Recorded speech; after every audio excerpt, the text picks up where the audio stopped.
Shalom saudaraku, bagaimana kabarnya Anda hari ini? Kembali kita bertemu pada kesempatan ini dan saya selalu berharap Anda semua tetap bersukacita dan dengan penuh semangat dalam menjalani hidup atas penyertaan Tuhan. Hari ini saya Cornelius Nugroho dari channel Berkat Baru akan menyampaikan renungan dengan judul Dari Hukuman ke Penyelamatan. Tetapi sebelum kita mendengarkan kebenaran firman Tuhan ini, mari kita berdoa terlebih dahulu. Bapa yang sungguh baik, Engkau Allah yang pemurah dan penuh kasih sayang. Kami mohon Engkau membuka mata hati kami agar dapat memahami kedalaman kasih-Mu. Bantulah kami untuk melihat bagaimana Engkau bekerja dalam hidup kami, mengubah kami menjadi serupa dengan gambar-Mu. Ya Roh Kudus, kami mohon Engkau untuk menuntun kami dalam renungan ini. Biarlah firman-Mu yang disampaikan menjadi berkat bagi setiap jiwa yang mendengarkannya. Ubahlah hati kami yang keras menjadi lembut, dan isilah kami dengan kerinduan yang begitu mendalam untuk semakin mengenal Engkau. Dalam nama Tuhan Yesus Kristus kami berdoa. Haleluya. Amin. Saudaraku yang terkasih, dosa dan kesalahan yang kita perbuat seringkali membawa kita pada perasaan bersalah dan terhukum. Namun, di tengah kegelapan dan keputusasaan, ada sebuah cahaya terang yang bersinar, yaitu kasih karunia Tuhan Yesus Kristus. Renungan kita kali ini akan membawa kita merenungkan sebuah transformasi yang luar biasa, yakni pergeseran dari hukuman menuju pada keselamatan. Kita akan melihat bagaimana Yesus Kristus melalui kematian dan kebangkitannya telah membebaskan kita dari belenggu dosa dan dari belenggu maut. Kita akan diajak untuk merenungkan betapa besar kasih Allah yang rela memberikan putranya yang tunggal untuk menyelamatkan kita. Mari kita baca Yohanes pasal 3 ayat 17. Sebab Allah mengutus anaknya ke dalam dunia bukan untuk menghakimi dunia, melainkan untuk menyelamatkannya oleh Dia. Saudaraku, ayat ini merupakan inti dari pesan Injil. Allah dalam kasih-Nya yang tidak terbatas mengirimkan Yesus Kristus, anaknya yang tunggal ke dunia ini, bukan untuk menghukum manusia atas dosa-dosanya, melainkan untuk menyelamatkan mereka. Mari kita belajar untuk dapat memahami lebih lanjut yang mendalam dari ayat yang kita baca ini. Yang pertama, Allah mengutus anaknya. Sebab Allah mengutus anaknya ke dalam dunia. Ini menegaskan inisiatif Allah dalam rencana keselamatan ini. Allah bukan hanya sekedar mengamati penderitaan manusia, tetapi secara aktif mengambil tindakan untuk menyelamatkan umat manusia. Ini merupakan sebuah kebenaran yang begitu mendasar, yang memberikan kita suatu harapan dan penghiburan di tengah-tengah penderitaan dan ketidakadilan dunia ini. Tindakan Allah yang paling nyata dalam menyelamatkan umat manusia adalah dengan mengutus Yesus Kristus. Yesus datang ke dunia untuk mati di kayu salib demi menebus dosa-dosa kita. Melalui kematian dan kebangkitan Kristus, kita dapat memperoleh pengampunan dosa dan menerima hidup yang kekal. Yang kedua, bukan untuk menghakimi. bukan untuk menghakimi dunia. Hal ini bertentangan dengan pemahaman manusia tentang keadilan yang seringkali bersifat sebuah hukuman. Allah tidak mencari-cari kesalahan manusia untuk menghukum manusia, melainkan Allah mencari suatu cara untuk dapat menyelamatkan umat manusia. Allah dalam keagungannya tidaklah seperti manusia yang seringkali dengan cepat menghakimi dan mencari-cari kesalahan orang lain. Sebaliknya, Allah adalah Bapa yang penuh kasih, yang selalu menginginkan yang terbaik bagi anak-anaknya yang setia. Inti dari pesan ini adalah kasih Allah yang tidak terbatas. Allah tidak menciptakan manusia untuk kemudian dihancurkannya karena dosa-dosa umat manusia. Tetapi Allah itu menciptakan kita dengan tujuan agar kita dapat hidup dalam relasi yang intim, yang dekat dengan Tuhan. Keadilan Allah tidak bertentangan dengan kasih-Nya yang nyata. Allah adil dalam memberikan hukuman atas dosa, namun kasih-Nya yang tidak terukur itu selalu menawarkan jalan keluar melalui pengampunan dalam Yesus Kristus. Yang ketiga, melainkan untuk menyelamatkan. Melainkan untuk menyelamatkannya oleh Dia. Inilah tujuan utama kedatangan Kristus. Melalui kematian dan kebangkitannya, Ia menyediakan jalan bagi kita untuk dapat berdamai dengan Allah dan memperoleh hidup yang kekal. Kematian dan kebangkitan Yesus Kristus adalah peristiwa sentral dalam iman kita sebagai orang-orang Kristen. Di balik peristiwa sejarah ini tersimpan suatu rahasia yang besar, yaitu keselamatan umat manusia di dalam Kristus. Melalui kematiannya, Yesus menanggung dosa kita, dan melalui kebangkitannya, Ia memberikan kita hidup yang baru, hidup dalam kekekalan bersama dengan Allah Bapa. Saudaraku yang dikasihi Tuhan, apa implikasi dalam kehidupan kita dari hukuman menjadi penyelamatan?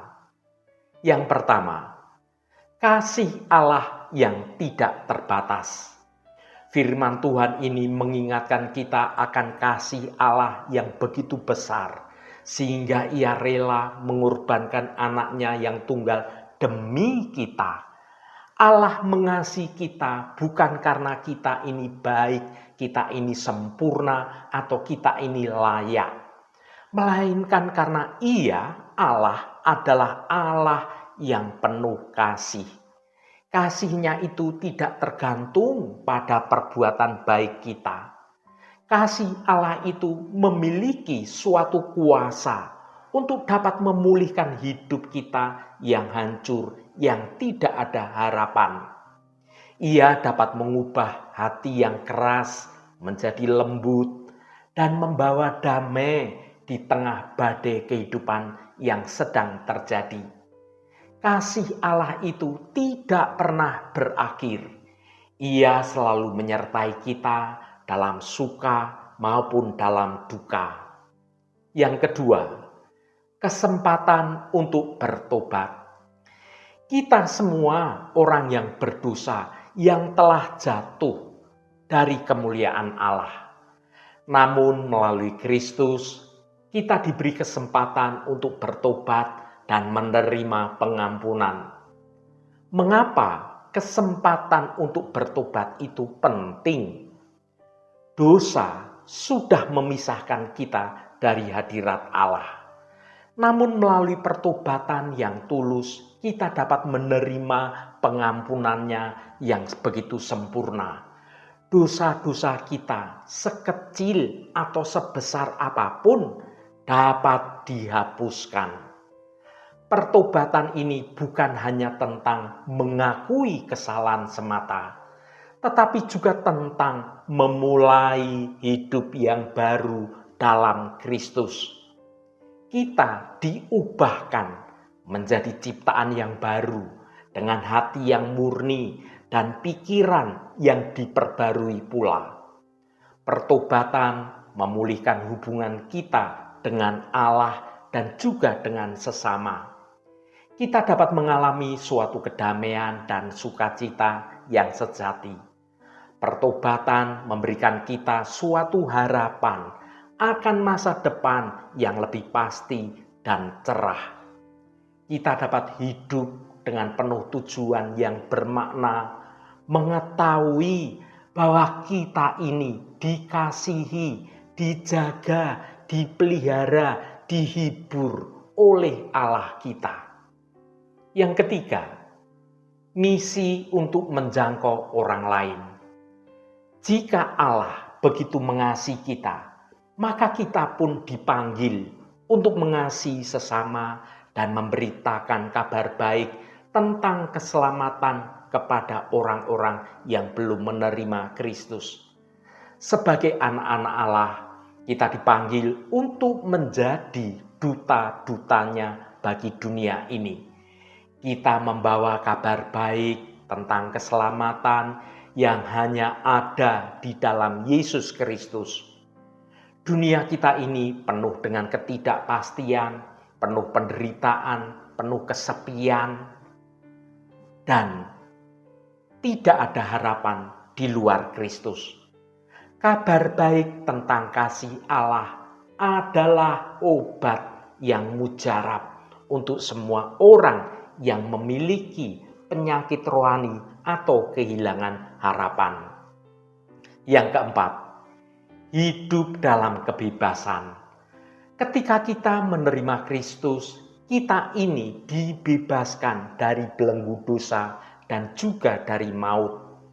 Kita dapat hidup dalam kebebasan dan dalam damai yang penuh sejahtera. Ketika kita menerima Yesus Kristus sebagai juru selamat, terjadilah suatu perubahan radikal dalam hidup kita. Dosa yang telah menguasai kita dikalahkan oleh kuasa darah Kristus. Kita dibebaskan dari hukuman dosa dan kuasa dosa.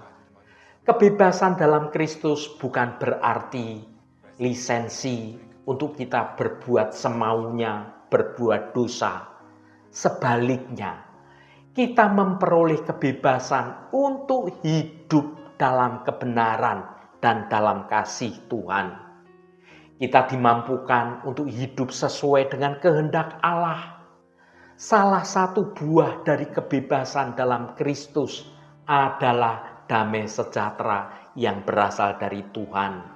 Damai sejahtera ini bukan sekedar ketenangan batin, ketenangan pikiran, melainkan suatu kedamaian yang sungguh-sungguh berasal dari hubungan kita yang dipulihkan dengan Allah kita. Damai sejahtera ini tetap ada sekalipun kita sedang menghadapi banyak persoalan, sedang menghadapi tekanan badai kehidupan. Kebebasan dalam Kristus membawa suatu tanggung jawab. Kita dipanggil untuk menjadi saksi Kristus di dunia ini dan hidup sebagai garam dan terang di tengah-tengah banyak orang. Saudaraku yang diberkati Tuhan, keselamatan merupakan tema utama dari Alkitab Perjanjian Lama dan juga Perjanjian Baru. Pusat keselamatan adalah di dalam Yesus Kristus. Ada dua aspek yang mendasar dari keselamatan ini. Yang pertama, segenap karya Allah dalam membawa manusia keluar dari hukuman menuju kepada pembenaran, dari kematian kekal kepada suatu kehidupan yang kekal, dari seteru Allah menjadi sekutunya Allah. Yang kedua, keselamatan mencakup segala anugerah yang ada di dalam Yesus Kristus pada kehidupan kita ini maupun pada kehidupan yang akan datang.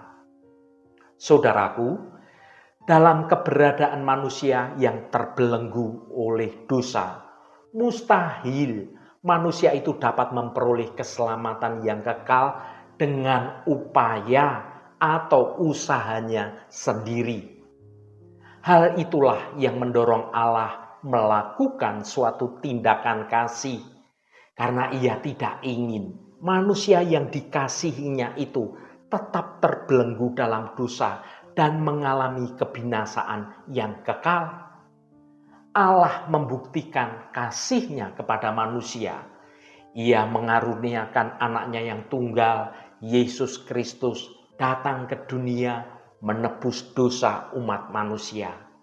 Haleluya, Tuhan memberkati kita semua. Mari kita tutup renungan ini dengan berdoa.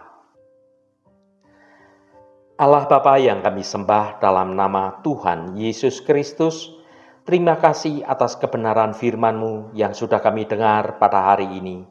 Bapa, kami kagum akan kasih-Mu yang begitu besar, sehingga Engkau mengutus putra-Mu yang tunggal, Yesus Kristus, untuk menyelamatkan dunia yang berdosa. Kami menyadari bahwa kami adalah bagian dari dunia yang membutuhkan karya penyelamatan-Mu. Kami telah berbuat dosa dan memisahkan diri dari Engkau, ya Tuhan. Namun melalui kematian dan kebangkitan Yesus Kristus, Engkau telah membuka jalan bagi kami untuk kembali kepadamu. Kami bersyukur atas anugerah keselamatan yang telah Engkau berikan kepada kami secara cuma-cuma. Bapa, kami mohon agar Engkau semakin menolong kami untuk memahami kedalaman kasih-Mu. Bantulah kami untuk hidup sesuai dengan kebenaran firman-Mu. Jauhkan kami dari segala godaan dunia ini dan kuatkan iman kami. Kami juga berdoa bagi saudara-saudara kami yang saat ini belum mengenal Yesus Kristus. Sentuhlah hati mereka dengan Roh Kudus-Mu, sehingga mereka dapat mengalami kasih-Mu yang nyata. Terima kasih Tuhan, Roh Kudus yang akan menolong kami untuk kami sungguh-sungguh mau mendengar kehendak-Mu dan rancangan-Mu yang baik dalam hidup kami. Tuhan, berkatilah kami di sepanjang hari ini, dalam segala tugas dan aktivitas kami, dalam studi dan pekerjaan kami, dalam pelayanan kami, dalam usaha kami, dan dalam segala hal. Tuhan akan berkati, dan kami memiliki hidup yang menyenangkan hati Tuhan, dan hidup kami dapat menjadi berkat bagi sesama kami. Tuhan, secara khusus kami berdoa untuk saudara-saudara kami dimanapun mereka berada, yang saat ini sedang menderita sakit atau sedang mengalami pergumulan dalam hidupnya. Kami mohon jamahan-Mu dalam nama Tuhan Yesus Kristus. Kuasa penyembuhan boleh terjadi pada saudara-saudara kami yang saat ini sedang sakit. Jamahan dan lawatan Engkau juga terjadi pada saudara-saudara kami yang sedang dalam pergumulan. Engkau bukakan jalan keluar bagi mereka, agar hidup mereka boleh menikmati berkat-berkat kemurahan-Mu. Berkati mereka yang hari ini berulang tahun Tuhan. Engkau tambahkan 1 tahun lagi. Terima kasih buat anugerah-Mu, umur panjang di tangan kanan dan kekayaan serta hormat di tangan kiri. Berkat Tuhan mengalir bagi setiap mereka yang hari ini berulang tahun. Terima kasih Tuhan. Segala hormat, pujian, dan ucapan syukur hanya bagi nama-Mu, Allah yang kudus. Saudaraku, mari kita berdoa. Bapa kami. Bapa kami yang ada di surga, dikuduskanlah nama-Mu, datanglah kerajaan-Mu, jadilah kehendak-Mu di bumi seperti di surga. Berikanlah kami pada hari ini makanan kami yang secukupnya, dan ampunilah kami akan kesalahan kami, seperti kami juga mengampuni orang yang bersalah kepada kami. Dan janganlah membawa kami ke dalam pencobaan, tetapi lepaskanlah kami daripada yang jahat. karena Engkaulah yang empunya kerajaan dan kuasa dan kemuliaan sampai selama-lamanya. Saudaraku, bukalah hatimu dan tengadahkan tanganmu. Terimalah berkat Tuhan. Tuhan memberkati engkau dan melindungi engkau. Tuhan menyinari engkau dengan wajah-Nya dan memberikan kasih karunia. Tuhan menghadapkan wajah-Nya kepadamu dan memberikan damai sejahtera. Berkat anugerah dari Bapa Surgawi, cinta kasih karunia dari Tuhan Yesus Kristus, dalam persekutuan dan penghiburan Roh Kudus, menyertai kita semua sekarang ini dan sampai selama-lamanya. Dalam berkat Tuhan Yesus Kristus, haleluya, amin. Puji Tuhan, saudaraku semua, saya percaya firman Tuhan hari ini sudah menjadi berkat yang akan menuntun hidup kita semua. Saudaraku, ingatlah selalu bahwa kasih karunia Allah itu tidak terbatas. Kita mungkin pernah tersesat, tetapi kasih-Nya selalu menjemput kita kembali untuk berjalan dalam kebenaran Tuhan. Mari kita hidup dalam sukacita dan syukur atas keselamatan yang telah kita peroleh. Roh Kudus senantiasa menolongmu dan menuntunmu untuk dapat hidup dalam jalan kebenaran Tuhan. Saudaraku, saya sangat senang sekali dan berterima kasih jika Anda berkenan memberikan komentar pada konten video ini dan bagikan renungan ini pada teman dan sahabat Anda agar mereka diberkati juga melalui renungan ini. Terima kasih saudaraku, sampai bertemu kembali. Shalom, Tuhan memberkati.